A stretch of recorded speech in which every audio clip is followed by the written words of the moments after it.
लेकिन ये वो लोग हैं जिसका इस देश के निर्माण में सबसे ज्यादा योगदान है। जिसकी जितनी संख्या भारी उसकी उतनी भागीदारी। अभी हिसार कोर्ट के सामने ओबीसी आरक्षण को लेकर यहाँ पर धोला कुर्ता पहने लोग मौजूद है। आकर देखूंगा कि धोला कुर्ता पहने लोग कहाँ से पूछे कैसे आए हैं। हाँ जी नमस्कार जी। अरे भाई धोला कुर्ता नहीं है, ये तो ओबीसी के लोग हैं, बेचारे कामगार लोग हैं। मैं आपने बता दूं एक मिनट, लेकिन आपने कमेंट कर दिया ना, लेकिन ये वो लोग हैं जिसका इस देश के निर्माण में सबसे ज्यादा योगदान है। चाहे वो नाई हो, चाहे वो धोबी हो, चाहे वो खाती हो, चाहे वो लुहार हो, चाहे वो सुनार हो, इस देश के योगदान में जिनका सबसे बड़ा योगदान है, और उन्हीं को इन सरकारों ने पीछे धकेला है, क्योंकि इनकी जब तक भागीदारी नहीं होगी। अब बीजेपी ने महिला आरक्षण का जुमला छोड़ दिया है। हम चाहते हैं कि वो 2024 से लागू हो और उसमें ओबीसी महिलाओं को आरक्षण का लाभ मिले। अरे भाई साहब से कैमरामैन से कहूँगा सामने आए, जैसे कि लोग वीडियो देखकर हमारे कमेंट भी करते हैं कि भाई जैसे मैंने कहा है धोला कुर्ता पहने लोग आए, लोग कई बार राजनीति करते हैं लोग। नहीं, ये राजनीति की बात नहीं है, ये सामाजिक बात है। हमने पहले भी रोहतक से लेकर चंडीगढ़ तक की पदयात्रा की थी इन्हीं मुद्दों को लेकर। आज फिर हम अपना ज्ञापन देने के लिए पहुंचे हैं, तो उसी के हमारी ये जो मांगे हैं, एक तो 2024 से जो है वो महिला आरक्षण लागू किया जाए, इसके साथ के साथ में उस आरक्षण में महिलाओं को जो ओबीसी का कोटा दिया जाए, और तीसरा बात यह है कि वो जो कांग्रेस के समय में जो जाति जनगणना हुई थी उसके आंकड़े जारी किए जाएं। तो जैसे कि सरकारी नौकरियों में तो आरक्षण है ही ओबीसी का, तो आप जैसे विधानसभा राजनीतिक भागीदारी की बात विधानसभा में, हाँ, विधानसभा में, राज्यसभा में और लोकसभा में। तो जैसे कि अभी बिल पास हुआ कि भाई लोकसभा में महिलाओं को आरक्षण दिया जाएगा, तो इसका ओबीसी कैसे कनेक्ट करेंगे आप?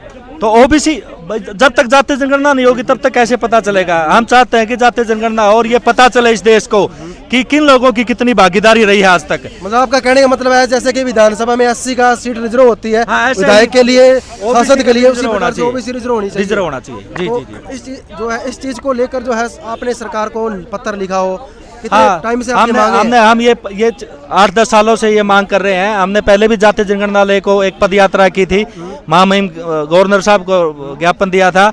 इसके अलावा हमने ओबीसी महापंचायत की थी महम में। इसके अलावा हमारी और यात्राएं चलती रहती हैं, जिला लेवल पर धरने प्रदर्शन चलते रहते हैं। आज फिर हम जो है वो यहाँ ज्ञापन के माध्यम से अपनी मांगों को फिर दोहराया है। चलिए एक और बात कहूँगा, जब इलेक्शन का समय आता है तब ये मांगे कैसे उठकर सामने आ जाती है? ये इलेक्शन का नहीं, हम 5 साल से लगातार मांग कर रहे हैं। आप अगर सर्च करोगे योगेंद्र योगी के नाम से, ओबीसी महासभा के नाम से, आपको पता चल जाएगा कितने हर रोज के लगभग सप्ताह में 10 दिन में 15 दिन में हमारी ये मांग उठती रही है। जो जोड़े कुर्ते पहन के आप रोज आ जाओ रहे धरना प्रदर्शन करने, कभी किसान आ जाए, कभी आशा वर्कर, सरकार तो दिक्कत हो रही है का आरक्षण रुक्षण के मुद्दा हो रहा है। भाई यार थारे दिक्कत होगी ये सारी और हम 2 बीसी वाले तो मुश्किल तो 5 साल में आ जाए। हाँ रोज को नंदे नु फड़क हो रही तारे वो बीसी का नाम की हम तो आ जाए। हाँ के बड़ा खट्टर साहब कहते भाई बड़का हेड़े, कभी कोई आके खड़े हो, कभी कोई आके खड़े। खट्टर साहब तो ओबीसी के खिलाफ, आरक्षण के खिलाफ है। खट्टर साहब ने तो आरक्षण की सीटी कर दी ओबीसी वाले की हर जगह। खट्टर साहब तो परमानेंट खिलाफ ओबीसी के आरक्षण के। तो किस प्रकार से खिलाफ है? क्या नौकरियां नहीं मिल रही या कुछ और? नौकरियां के हमारा ओबीसी का आरक्षण खत्म कर दिया खट्टर साहब ने, क्रिमिनल लेयर लगा के। पहले क्रिमिनल लेयर की संख्या ज्यादा थी, अब घटा दी। कृषि भूमि जोड़ दी, सर्विस जोड़ दी। होनी चाहिए कम से कम 18 लाख रुपये क्रिमिनल लेयर की सीमा होनी चाहिए, और जिसमें कृषि भूमि और सर्विस नहीं होनी चाहिए। तो एक चीज बात और करेंगे कि नौकरियों के आरक्षण की बात की जाए तो ओबीसी में काफी जातियां घुसा दी गई है, इस चीज को लेकर क्या कहेंगे? एक 2 आदमी कुनबा इकट्ठा करा के थोड़े हैं जिद करके इकट्ठा समूह बना रखा है। जातियां घुसा दी नहीं, जो आरक्षण के हकदार थे वे जातियां हैं। तो भाई साहब एक और सवाल है आपसे लास्ट, अगर ये आरक्षण मिल जाता तो इससे क्या फायदा हुआ आम जनता को? जो फायदा होगा हमारी लुगाई है ना कि बढ़ जाएंगी, राजनीतिक भागीदारी हो जाएगी। तो जब जर्नल की औरतों को मिलेगा तो ओबीसी की औरतों को मिल जाए तो क्या दिक्कत है मोदी जी को और मनोहर लाल जी को? उससे राजनीतिक भागीदारी से ये है, राजनीति से ही विकास होता है। हाँ भाई साहब आपका क्या कहना है? भाई ऐसे है, जो 33% महिलाओं को आरक्षण दिया है उसमें बैकवर्ड को दिया जाना चाहिए। उसका कारण है बैकवर्ड समाज हमेशा से आर्थिक रूप से, सामाजिक रूप से दबा कुचला रहा है। अब 33% में वही जातियां लड़ पाएंगी अगर आरक्षण नहीं हुआ तो, जो आर्थिक रूप से मजबूत रही है। तो ये आप सोच के देखो, इसमें बैकवर्ड को आरक्षण महिलाओं को अलग से देना चाहिए। कहने का मतलब है 80 की सीट जो रिजर्व होती है विधानसभा में, ऐसे प्रकार से ओबीसी की रिजर्व होनी चाहिए। ओबीसी भी ऐसे ही होनी चाहिए और हमारी महिलाएं की भी ऐसे ही होनी चाहिए। यो तो जो ओबीसी का जो संगठन, पहले ओबीसी के प्रदेश अध्यक्ष और जिला अध्यक्षों को कोई नहीं जानता था, जब से कैप्टन अजय सिंह यादव जी ओबीसी के राष्ट्रीय अध्यक्ष हैं, तो उन्होंने पूरे देश के अंदर ओबीसी का इतना बड़ा वो संगठन खड़ा कर दिया है।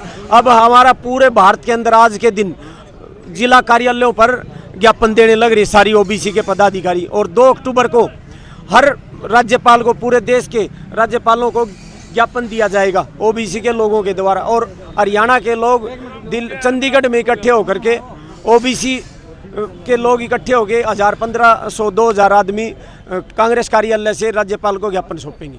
हाँ, तो भाई साहब जैसे कि आप देख रहे हैं, आप यहाँ पे आगे 40-50 आदमी पूछ गए, तो जनता ओबीसी में तो बहुत बड़ा समाज है, और समाज कहाँ पे है? आज जो ज्ञापन हम दे रहे हैं उपायुक्त के माध्यम से राज्यपाल को, सिर्फ ये जिला स्तरीय है, ये जिले की सिर्फ टीम आई है। इसके बाद 2 तारीख को हम चंडीगढ़ में इकट्ठा होकर हमारे राष्ट्रीय ओबीसी अध्यक्ष कैप्टन अजय सिंह यादव के नेतृत्व में हजारों की संख्या में राज्यपाल को ज्ञापन देंगे। और हम ये नहीं चाहते कि हम इसका विरोध कर रहे हैं, बिल्कुल विरोध नहीं कर रहे। अगर विरोध करते तो हमारी पार्टी संसद में करती, लेकिन उन्होंने समर्थन किया है। 33% आरक्षण महिला का मिला, हमें कोई दिक्कत नहीं। एक तो हम ये चाहते हैं कि 33% जो आरक्षण महिलाओं को मिला है वो 2024 से लागू किया जाए। ये सिर्फ क्या है कि वोट हथियाने का एक तरीका है, ये पॉलिटिक्स एक राजनीति की बात करते हैं। अगर आपने पास ही कर दिया उसको लागू कर दो।